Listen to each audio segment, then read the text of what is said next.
So why go to college, right? What is the point of going to college? Well, there's a direct connection between the level of education and employment and income. This chart from the Bureau of Labor Statistics shows two important connections, right? So on the left-hand side, unemployment rate, we have the unemployment rate per degree. So we have doctoral degrees at the top and a high school diploma at the bottom. The unemployment rate coincides as far as the lowest for a doctoral degree and the highest for someone less than a high school diploma.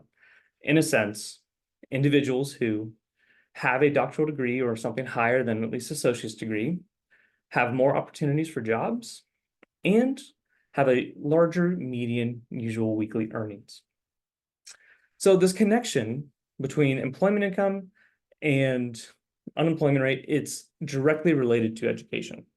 Those with a doctoral or professional degrees earn significantly more than those with associate degree or less. Now, obviously, we could think of some people that are the exception to this rule. Someone who hit it big with Bitcoin and they're a billionaire and didn't even graduate high school, or others that went and got their doctoral degree in some, maybe they're a surgeon or something, and they ended up becoming a professional surfer and they're living in the back of their car, right? So this is not necessarily the exceptions. We're not talking about those. We're talking about the rule, right? So in today's economy, higher education and lifelong education is generally going to give a better standard of living for achieving financial security for your children. There we go. I think we got our technical difficulties figured out, so sorry about that. So average annual cost of attending a college. It continues to increase every year, but these are our numbers for the 2022 to 2024 range. This is an average. So public in-state tuition cost for a California state university school is around $11,600. If you went to a public university in a different state, the national average is around $28,000.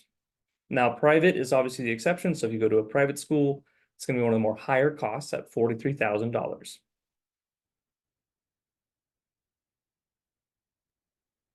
That is just the tuition cost, right? So we looked at the tuition cost. Let's talk about the actual cost of attendance, how much it's actually going to cost you to help support your child through education.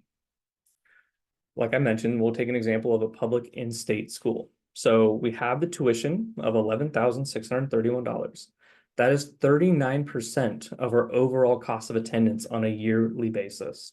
And so that does not include things like room and board, which is another large number.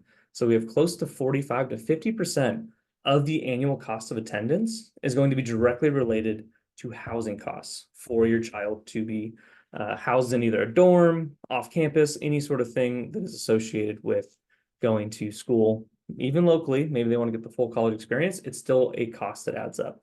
And then there's a few other ones, right? So we have transportation costs, got to go to and from school. Maybe they live off campus. Maybe they want to come home for the holidays. There's transportation costs that comes with sending your child away to college.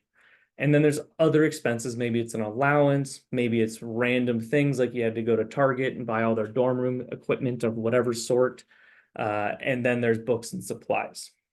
So all of these things in total for an average public in-state tuition or in-state college expense is about $26,820, with 40% of it coming just from tuition. Okay, so you might be asking, Connor, how do families pay for this? This is expensive, right? What are we doing? How are we handling this? Some individuals have multiple children. Well, here we see the stats of how families are paying for college. First, the largest chunk is going to be from parent income and savings. So you, whoever's on the Zoom, you are the ones who are paying for college. Congratulations. That is a very prideful thing to do to help your children get ahead in life. So stats say 45% of parents are paying for, or 45% of how families pay is through parents' incomes and savings. 2% is a smaller number, but that's normally relatives and friends. So individuals who have maybe grandparents who are helping support, maybe funding 529s and those sort of things. Grants and scholarships end up being a very large amount at 25%. So these are something that We'll talk a little bit more later in the webinar, but it's extremely important to note that these aren't small dollars when it's the grants and scholarships. These are something that you should really be taking into consideration when how we're paying for college. 8% comes from student income and savings. So maybe some summer jobs or anything like that the student was doing in high school that is helping pay for college. And if they start having a job in college, they're also paying for that through that route. And then borrowed money, right? This is the one that's one of the hotter topics. Individuals taking loans to pay for school. So about 20% of college costs is paid through borrowed money. Again, these are averages, right? So few families are in complete position to write the full check. Others are. All these things change based on your financial circumstance. So we've established that higher education can be expensive. So let's talk through how we're paying for it, right? What are some strategies we can do to get to paying for college? Well, first, it's actually kind of the flip. Let's decrease the cost of college to a more tangible amount. So what we're looking at here is a few different ways we can reduce college costs that are pretty straightforward, but some of them might have some nuance. If the student is in high school currently, a really good way to save money is taking advanced placement courses. These are courses offered in a high school setting, in a classroom. Maybe it's AP Bio, AP History, whatever it may be. It's helping generate a college credit to be used in their college career. So this is something when you're working with your children with what classes they should be taking in high school, definitely try to get them to take some advanced placement classes. These are very critical to help bolster the credits they have going into college to reduce the total amount they have to be in college for 4 to 5 years or whatever it may be. Attending a community college. This is something that is sometimes overlooked because the idea of going off to college, spending all 4 years at a community or at a state school has a really big allure and really people want to see that. But in a sense, economically, if you attended a community college, your student attended a community college for 2 years, that sets them up for a much more tangible, easier to stomach total cost for college. And a lot of the times you're getting a very great education, especially in this area, right? So if you're going and doing advanced placement in a lot of the high schools in this local area, it's extremely great education. A lot of that comes from community college, right? So if we're transitioning to a community college and you're going to any of the community colleges in this area, they're very, very well run, great educators, and are fantastic at having a lower cost option to handle the lower division courses, right? The first 2 years of school, that's the general ed in a sense of college, you can get those done much more affordable in community college. And then the next portion of decreasing the cost is living at home. Obviously, some of you might be ready to have an empty nest and not have children. Others might be feeling like, oh my gosh, I do not want to see little Jimmy leaving to college. This is going to be a very hard thing for me. Well, an economic value of keeping little Jimmy at your home is reducing the cost of living expenses. It doesn't cost you anything for the child to live in your home. So if you remember a few slides back when we talked about the total cost of attendance, almost 50% of attendance is room and board. So if you can mitigate that 50%, that definitely decreases the cost of overall education. Even if it's for the first 2 years, go to community college for 2 years, stay at home, transfer to a very prestigious, nicer UC college, that is going to, on average, be cheaper than if your child went to a 4-year state school or something like that. One that's often overlooked as well is shopping around. Many schools are actually willing to negotiate the overall cost of attendance through tuition and provide discounts to children who are truly academically great in a sense. So if you are really helping push and focus on your child's academics, maybe some club involvement, creating some leadership, really helps these schools want to see your child at their institution, which in a sense helps decrease the cost. They're giving you a discount because they feel like your child should be at that college. So all of these are great options to decrease the cost and, work with your financial advisor to determine what might be the best strategy for you. All right, so we covered the cost, we covered the the cost of education and how much we really need to handle the actual brunt of a college degree, right? So the cost of attendance we talked about, that's one of most likely 4 to 5 years of college costs. So that's a lot, right? So even though we're decreasing costs in our strategies we just talked about, let's talk about different funding strategies, how we're actually going to pay for these expenses that we do need to come up with. When we're investing for our college goals, or when we're looking to maybe take out a loan or something like that, there's 3 main things we want to avoid. The first one's going to be investing aggressively. You might want to feel like you're making up for lost time, so you're going to put everything in an individual stock that you think is going to do great, even though your child is 2 years away from their college need as far as from the account value. We want to not do that. We want to make sure that as we get closer to our goal, we are being more conservative with the funds allocated towards that goal.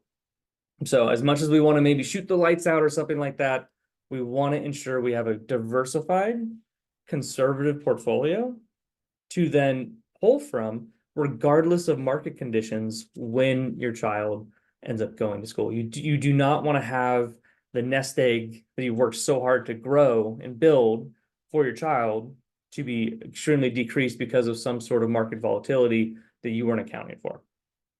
Second thing to avoid is taking out a second mortgage. So this is often talked about as maybe a good idea to add to the college pot as far as assets go. We don't want to do that, especially with interest rates being what they are right now. It's normally not a great idea to put your home, your personal residence, at risk by taking a second mortgage. And remember, second mortgages tend to have even higher interest rates than your primary. So something to avoid. And the third one is stopping retirement savings. This is often a good example of this is often described as, you get on an airplane, they tell you every time you get on an airplane, they tell you, hey, let's put your mask on first in the event of emergency. We're going to put our mask on before we put our mask on anyone else. I know that's a dramatic example, but there's no difference, right? So we want to make sure we're funding our personal retirement savings before stopping that and doing that just for the college cost, right? So a good point here is retirement savings are not counted towards your FAFSA funding, and we'll talk about financial aid in a few slides, but they're not. So in a sense of saying, oh, I don't want to put more money into this pot because I'm afraid that the financial aid department is going to say I need to use this money, that's not at all true. We want to make sure we are allocating to our financial security first, and then being able to fund the secondary goal of college for our children. Okay. So the desire for funding higher education is always extremely important to a lot of the clients I work with, and a lot of who your advisors, who they work with as well. So for some, college expenses are in the not so distant past, and others might still be paying down debt. But in a sense, on the front end, we want to develop a very strong strategy. And this definitely helps by working with your Summit financial advisor to create a plan of how we're going to pay for this goal. So the first step of developing a strategy is going to be identifying that goal. What's the actual cost it's going to take for this goal to be met?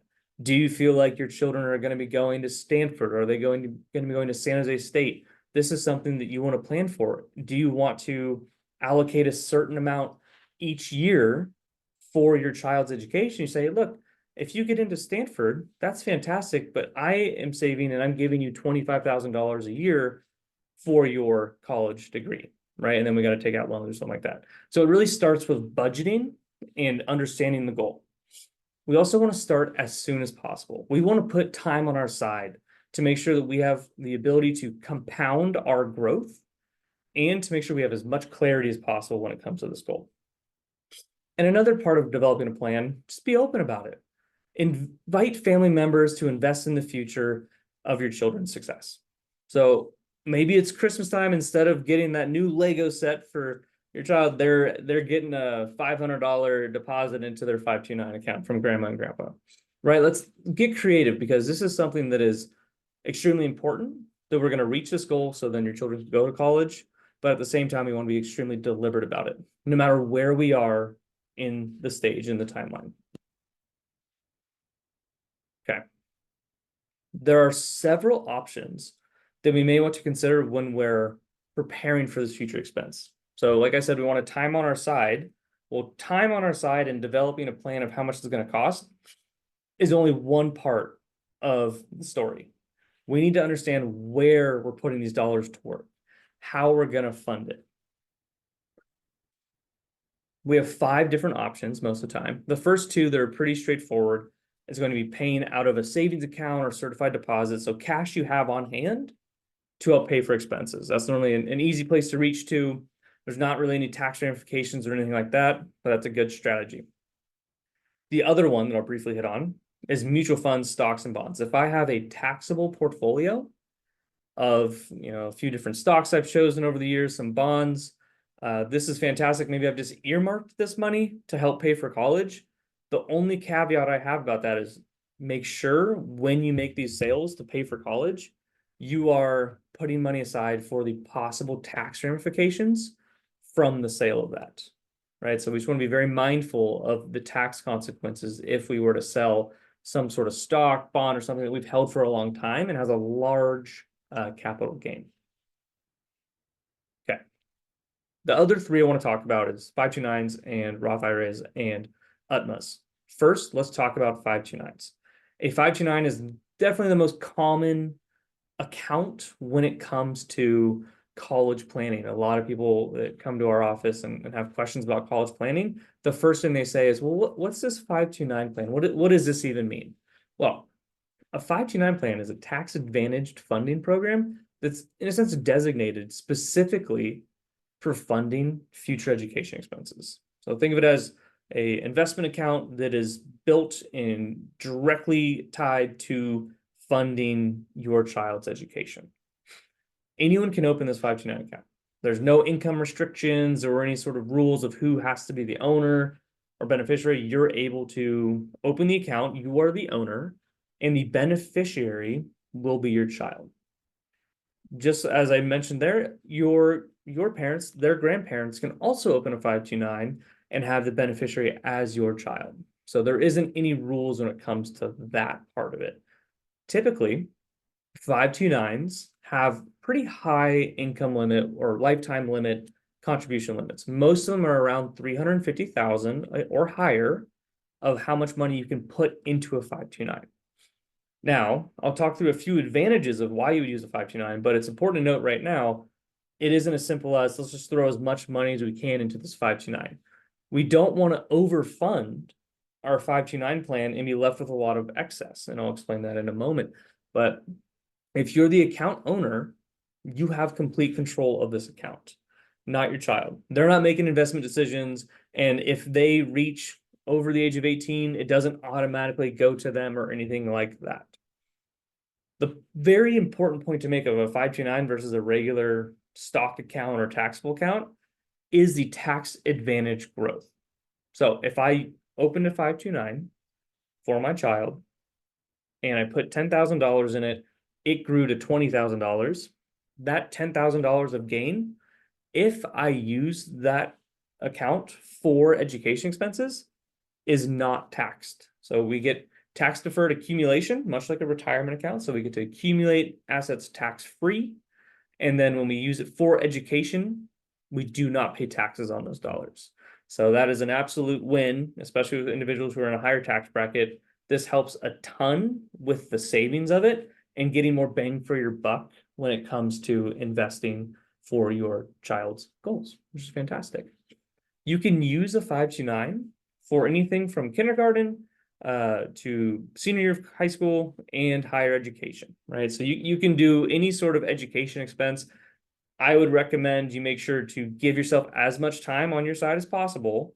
So you really want to fund the 529 and then let it grow. So you don't want to just immediately use it for kindergarten or something like that. A few caveats and considerations when it comes to a 529. There are limitations on how the portfolio selection works.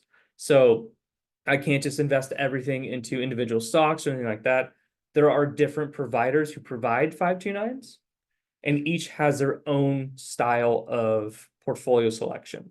A very common theme is going to be age-based portfolios. So an age-based portfolio is when you put money into a 529, and the earlier you put it in, so say your child is 5 years old, they're going to be put in a age-based portfolio that says, okay, if they're 5 and 15 years, they're going to need this money. So let's give them the most aggressive allocation we feel comfortable with. So as they get older, their portfolio when they were 5 was much more aggressive than when they reach maybe age 15. That age-based portfolio is going to change each year to get more conservative the closer you get to that college expense. And this is a pretty common investment option in almost all 529s across the board. Other considerations to be noted, we must use them for qualified education expenses. For the most part, I'll talk about one caveat in a second, but we must use them for qualified education expenses. Otherwise, if I go and buy myself a new car with the 529 funds, I can do that. I can take the money out, but it will be subject to income tax. And there's a 10% penalty if I take it out. So we really want to not do that. And so that's why I kind of mentioned earlier, we don't necessarily want to max fund a 529. We want to play the game of ensuring we're leveraging the 529 as much as possible without over allocating and overshooting and having way too much money left over. And again, this can be used for other education expenses. So what I've seen in the past, say you overfunded a 529, you're able to use those funds, change the beneficiary to yourself, and use those funds for maybe some community college classes or something like that after you've paid for your child's college expense. Another point to make on 529s, this is a new rule that's actually very helpful for individuals who have overfunded 529s. And this is a rollover from the 529 plan to a Roth IRA.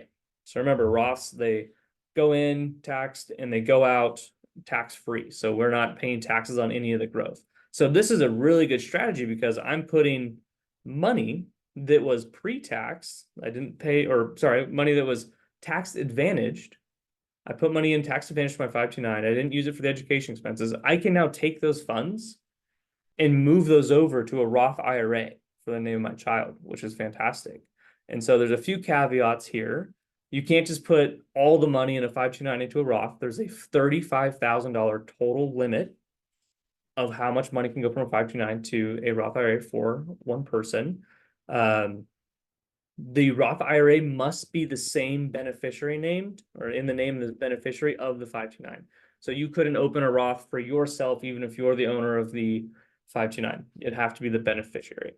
You can put up to $7,000 a year into the Roth from the 529 if there is $7,000 or more of taxable income, right? So if your child gets a job right out of college and they're making well over $7,000, you can fund the $7,000 from the 529 to a Roth for them, no problem. But if they might be taking a gap year, not making any money for that first year out of college, and they don't have any taxable income, you cannot make this conversion. One other point to make too, as far as time horizon goes, when the rollover can occur, it's a 15-year from 529 account opening till eligibility. So you can't open, unfortunately, you can't open a 529 tomorrow and then put a bunch of money into a Roth. It's got to be open for at least 15 years. And if you do the 529 rollover to a Roth IRA, you cannot roll over any of the money you put into a 529 within the last 5 years. So you have to wait for the 5-year window and then you can roll that over. Okay. Moving on to Roth IRAs. So let's talk through a Roth IRA. I know it's not necessarily a college savings account, but it's important to understand that a Roth, outside of its main purpose of saving on a tax-free basis towards retirement, does have the ability to pay for higher education expenses. So when you do take funds out of a Roth IRA for the use of education, there is no 10% penalty on an early withdrawal. So remember, if I were to take money out of a Roth IRA for anything else before my age 59 and a half, I would get hit with a 10% penalty from the IRS. Not super fun, right? But they decided, hey, look, you can use this Roth to help with educational expenses. So that's something very important to make a distinction there. And again, can't reiterate this enough. Work with your Summit financial advisor, work with your tax professional to formulate a plan, whether it's pulling a little bit from the Roths, funding from a 529, and coming up with that strategy to ensure the most tax strategic and efficient way of paying for college. The last one I want to talk about as far as sources, it's going to be UTMAs and UGMAs. You don't see these as often anymore, but it's still a very useful tool just to help move forward savings for your child.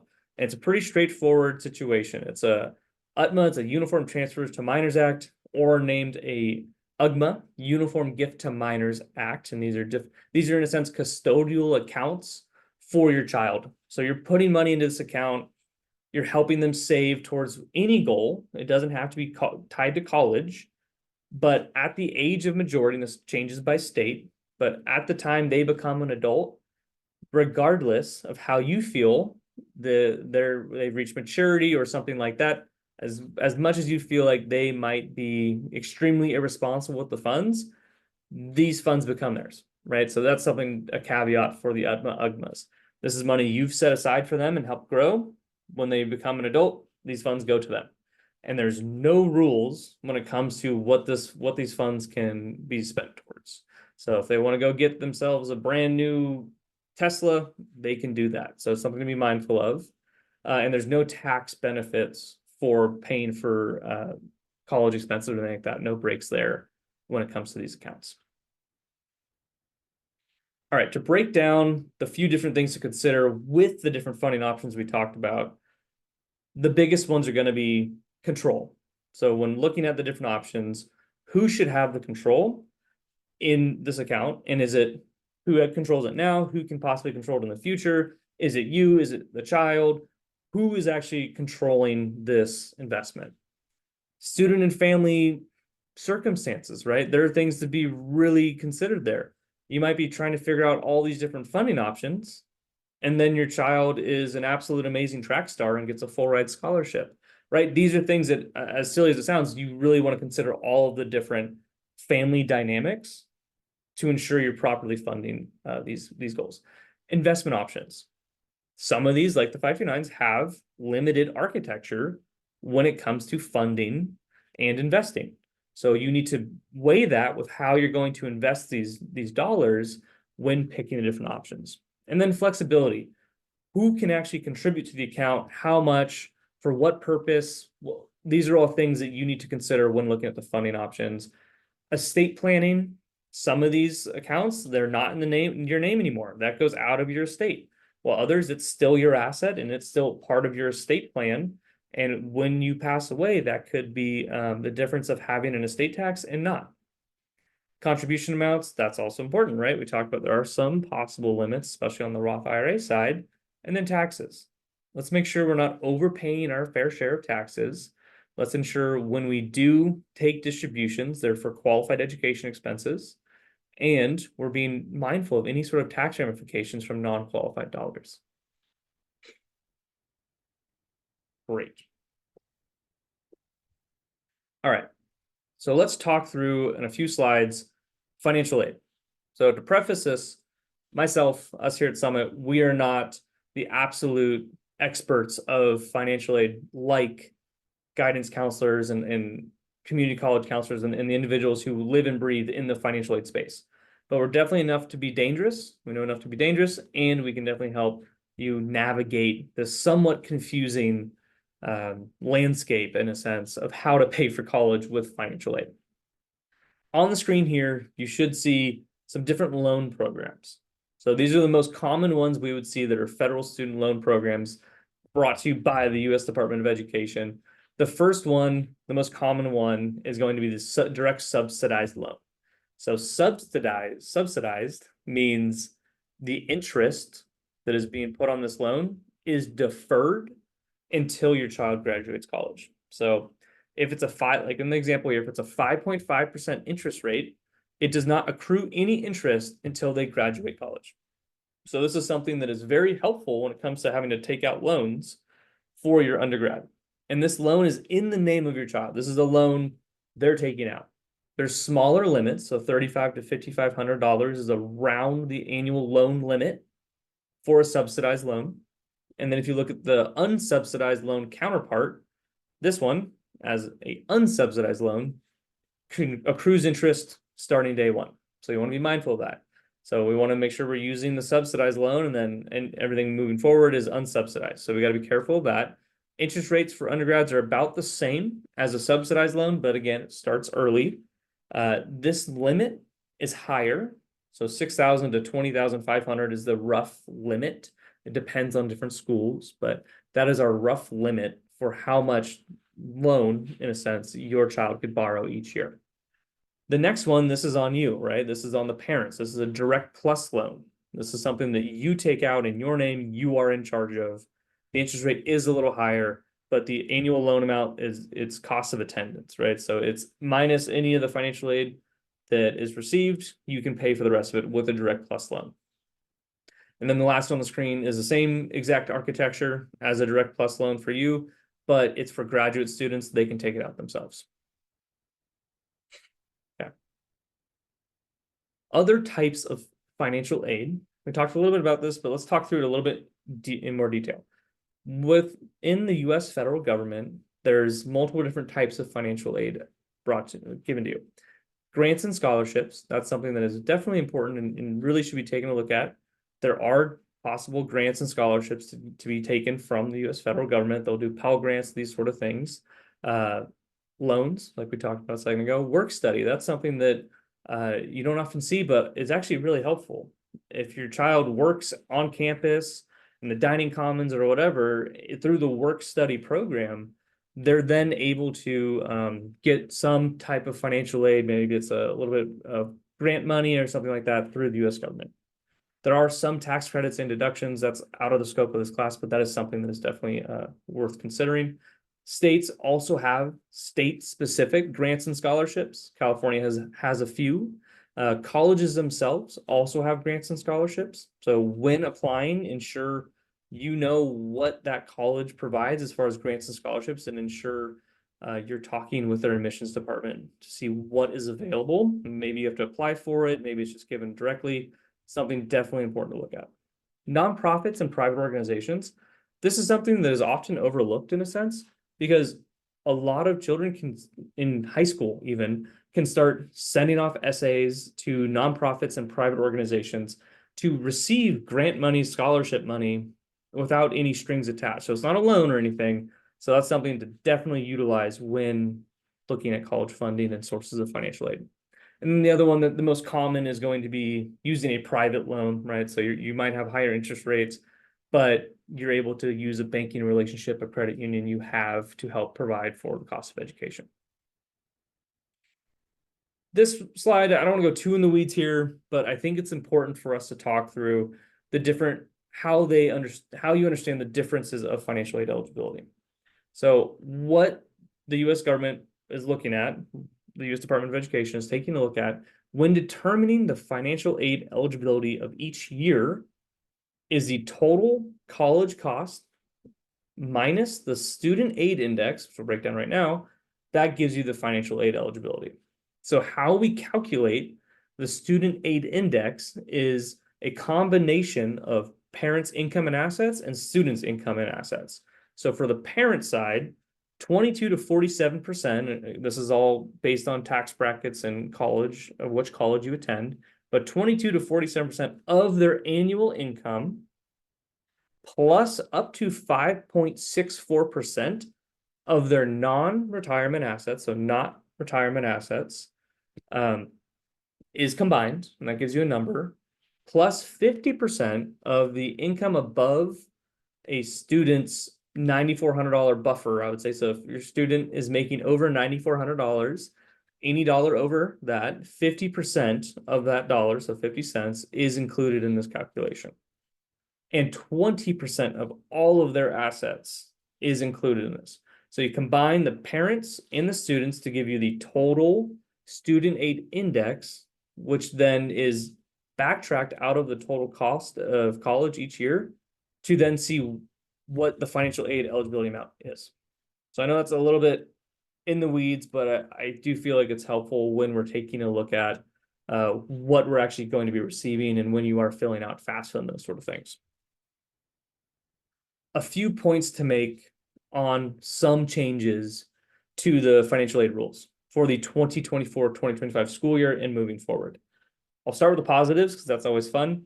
529 education plans, withdrawals from accounts owned by grandparents or other non-parents is no longer reported as student income. Previously, any distributions there were considered income to the student and included in that student aid index. Only accounts in the student's name reported as parental assets. That is also the only thing considered when it comes to 529 plans. Income and asset reporting. Pre-tax contributions, like we talked about earlier, pre-tax contributions to employer retirement plans, those are not included when it comes to the income and asset reporting. There's a few other points to make there. There is some expanded federal Pell Grant eligibility for lower income families, and then there's more opportunities to actually appeal a college's financial aid decision. It used to be they tell you what you're getting and that's that. Now you actually have a little bit more of an appeal process to say, hey, maybe you got this wrong. Let's take a look at that. Now for just a few negatives. So families with multiple college students, I'm sorry, they're going to expect you to pay more for each child enrolled than previously. Small business owners, it used to be if you had a business with over 100 employees, the net worth of that business had to be reported.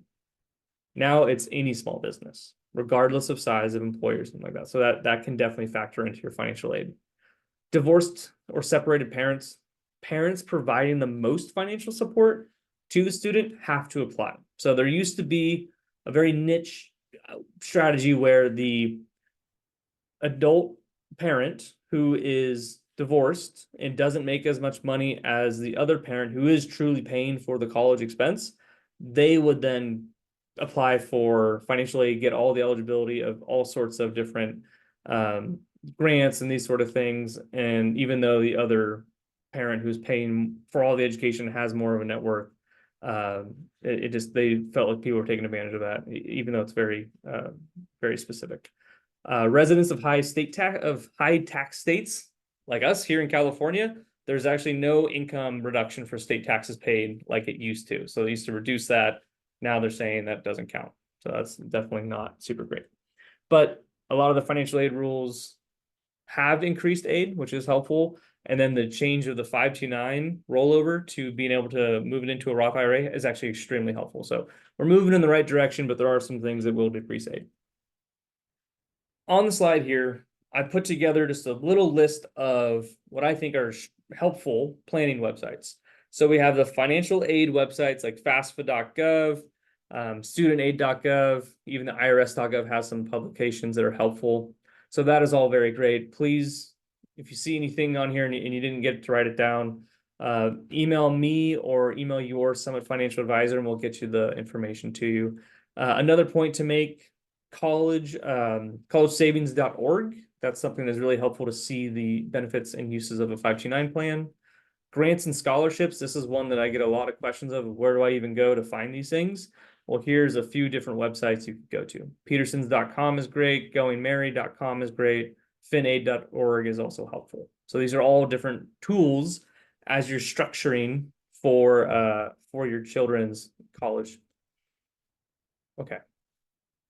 So let's talk a little bit more about what to know before they even go to school, right?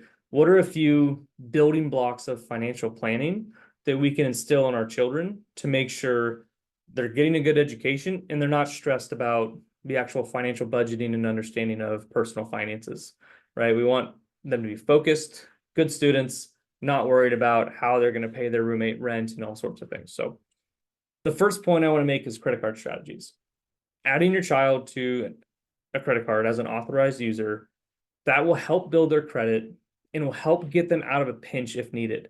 Car breaks down, something ends up happening, phone snaps in half, or whatever it may be. Them having access to this credit card would really help them out, not be totally feeling like they're alone and don't have the ability to help themselves. In time, maybe not that immediately, but maybe within their college career, have your child enroll in a credit card of their own. This will help them have an independent feeling, will build good credit history, especially important if they want to get an apartment or anything like that outside of college and don't want mom and dad to have to co-sign on anything. That is definitely vital. But remember, this is a double-edged sword. It's a great strategy. It's very prudent, and it will help your children get ahead in life. But if they don't understand the risks of credit cards, overspending, not paying it off each month, treating it like free money, then this is a very slippery slope that can cause a lot of stress. So definitely make sure you're having strong, productive conversations with your children before they go to college to ensure that they're using these tools correctly. Budgeting. This is another one that I feel like a lot of kids in college don't see a lot of, and then they're thrust into adult world and they don't know how to budget or what to do. And that's definitely very stressful. So start them early, help them understand how to budget, what to plan for, how we're going to pay our electrical bill and our Wi-Fi bill to our new roommates when we just left the dorm, stuff like that. Use a third-party app. There are all sorts of apps like mint.com or anything like that that's really helpful in budgeting, so they understand how much they're truly spending, how much they're making each month, whether it's through a small job or something like that. Maybe it's an allowance you're giving, so they can help understand how to live off that allowance. Many banks actually have a spending category and budgeting built into their app. So before you have to hunt down a third party, just see if the bank you have has a breakdown so they can review it and understand what's going on. Okay. Budgeting, credit cards aside, one of the most important things to do for your child is understanding the healthcare directives. Once a child turns 18, their medical information is now protected by HIPAA, which means something happens to them, there's an accident, you have no access to know what's going on, and you have no part in the care plan. So they're just going to do whatever they think is best. They won't be able to talk to you as far as a medical professional goes. So we want to make sure before they're off to college that we have a healthcare proxy, otherwise known as a healthcare power of attorney. And this is a document that authorizes people like you to have access to your child's medical records, help them make medical decisions on their behalf, and your ability to even talk to the doctor. So this is really important. A lot of healthcare providers actually have this form ready to go. You just have to contact your care provider, and they'll be able to help you out, especially with this HIPAA authorization. So this is a document that permits healthcare providers to disclose your teen's healthcare information to you. This is something that if you ask you just ask your doctor and they'll get you pointed in the right direction. So this is very critical because the last thing you want is to send your child off and then have some sort of emergency come up and you're in a sense helpless with the care plan and how to communicate to the doctor. Okay. Other discussion points to consider when it comes to your kids going off before they go off to college. How we transfer money. This is something that often gets overlooked in all the craziness of moving them into college, but how are we transferring money to and from them to make sure that, they might have the credit card in a pinch, but how are they paying rent and these sort of things? Let's make sure we're using tools like Zelle or internal banking, Venmo, whatever it may be, have a plan. And this is one that often gets overlooked is make sure they know their social security number. They might not have had a job before where they had to fill out their social security number. This is important. They need to know this stuff to ensure that they have a good standing of what is needed. They don't want to call you, hey, what's my social security number? I need this. I said it again here, budgeting for students is critical. Let's make sure that they are truly understanding budgeting, even if they don't have an income. This is important. And then roommates' contact information. Let's make sure when they're moving into maybe their new dorm, maybe their room or their apartment off campus, make sure you have a roommate's contact info. So it's not just dependent on your child getting back to you in the event of an emergency. So you have the ability to talk to somebody else in that case. Okay. So we're going to end on a little bit of a college preparation timeline, and then I'll open it up to questions. But let's talk through if I am about to start my high school junior year These are all the things, all the steps I should be doing from my beginning of high school, junior high school year to my senior year, to the end of my senior year. And again, if your children fall within this line, within the lineage of these 2 years, just start where they are at that point. So if I'm starting as a junior, I'm going to begin researching colleges in this fall. So I'm taking my SAT, ACT, all the college prep I need to do is getting knocked out this fall. In the winter of my junior year, I might need to retake an SAT or ACT if I'm not a really good test taker. So I might have to retake it, which is totally fine. I've given myself plenty of time to handle that. I'm going to begin to formulate a college list. So I'm going to start seeing where do I want to go? What is the route I want to do? Maybe schedule some college visits. And then in the spring, if I'm really not doing super great on the SATs, I can take it again if needed. I'm taking my AP exams. I'm starting to write my college essays to prepare for applications, and I'm getting connected with a guidance counselor to create an idea for next steps. Summer of that year, let's finalize the college list. Let's maybe make a few more college visits, getting ready to do the common application that does get released August 1st. And let's begin applying to scholarships. So that's a lot of essay writing, a lot of applications to fill out when it comes to those grants and scholarships. So start early so it's not overwhelming halfway through the senior year. So, all right, we're starting senior year. It's fall, my senior year. October 1st, I'm filing FAFSA. So I'm getting through the financial aid obligations of this, filling out that application.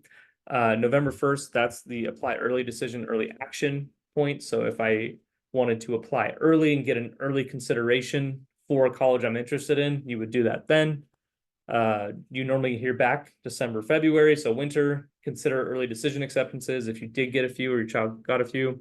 And then you're submitting the regular decision applications. So we're submitting all of those, winter break-ish, we're getting all that stuff ready to go. Spring of high school senior year, we are going to maybe make a regular decision acceptance, or you're going to start seeing acceptances roll in as early as early spring, taking the AP exams, and then finalize loan application details. This is something that ends up getting put to the last minute, and then if there's a hiccup, it could definitely derail the financial aid ability in the future. So we want to make sure that that gets done and taken care of early. And then in the summer of we just graduated, we're moving on. You get to pay for college, which is super exciting. So you're paying for that fall semester, starting that up, and then college begins. You're moving them in, and you are excited and on the way. You have your plan. You created your action plan with your Summit financial advisor. You made all the right decisions with savings, where to save, how to save, what different control options, what kind of flexibility of the different funding sources. You've created a really great cost reduction strategy. You've ensured maybe they're living at home, using some community college things, taking their AP tests, really helping reduce the cost of college, and formulating an action plan to ensure your children are budgeting correctly. They have healthcare directives filled out and processed. So if there's any issues there, you are able to help them out. So that's all I have for this afternoon. I appreciate all of your time. I will take a few questions, stick around for a little bit. Thank you all for attending. I really appreciate it. So let's see here if I have any questions. All right, so I got a few questions here. Let me see if I can pull them up. Are there any restrictions on who can contribute to a 529 plan? No, there are no restrictions of any individual who can contribute to a 529 plan. The only thing is to be mindful of any gift tax consequences of any sort if you're doing a larger amount. So if you are the grandparent of a grandchild who's going to college and you want to put money into the 529 account, you work with the parent to facilitate that gift. If it's over, and you're single, if it's over $17,000, you will need to file with the IRS to eat away at your estate tax exemption, gift tax exemption, which right now is a little over $12 million, but that will change in 2025. So just be mindful of that. Again, no taxes due on the gift, but just ensure that if you are gifting that in one tax year, you are filing the correct forms. Let's see, got a few more here. How does the plan manage market risk as my child gets closer to college? So again, that's a good point. So that's with the age-based portfolios in a 529. I'm assuming this is what it's talking about. In a 529 with that age-based portfolio, it is creating a much more conservative portfolio each year. So maybe it started off as an 80% equity to 20% fixed income. And by the time they're about to get to college, they are in a more conservative portfolio. It might be a 50% equity to 50% fixed income. So it stepped down each year to be more conservative. And we're more conservative by not having as much market exposure. So that's just exposure to equities and using fixed income as a way to create yield and conserve that portfolio. So great question. We'll take, let's see, one more. What happens if the funds are not used for an education expense? We kind of alluded to this a little bit earlier. If it isn't a 529 plan, I'm assuming this is specifically to a 529 plan, but we can talk through a few different ideas. You can definitely change the beneficiary as far as maybe you overfunded your son who's going to college right now, and then your daughter has a few more years. You could transfer the beneficiary owner, or you're the owner, but you can transfer the beneficiary to your daughter in that example, right? So you can transfer that over. You can also transfer it to yourself if you did want to go to do some community college stuff or whatever it may be. Or maybe after a few years, your child decides to get their master's or something like that. That can be used for that as well. So great questions. Let me just double check if there's any more. Great. Well, thank you all for attending. We really appreciate it. If you have any questions whatsoever, please do not hesitate to, you can always reach out to me. So don't hesitate to reach out to me at connor@summitadvisors.com or reach out to your Summit Financial Advisor. Thank you. I hope you have a wonderful rest of your afternoon, and we'll see you again soon.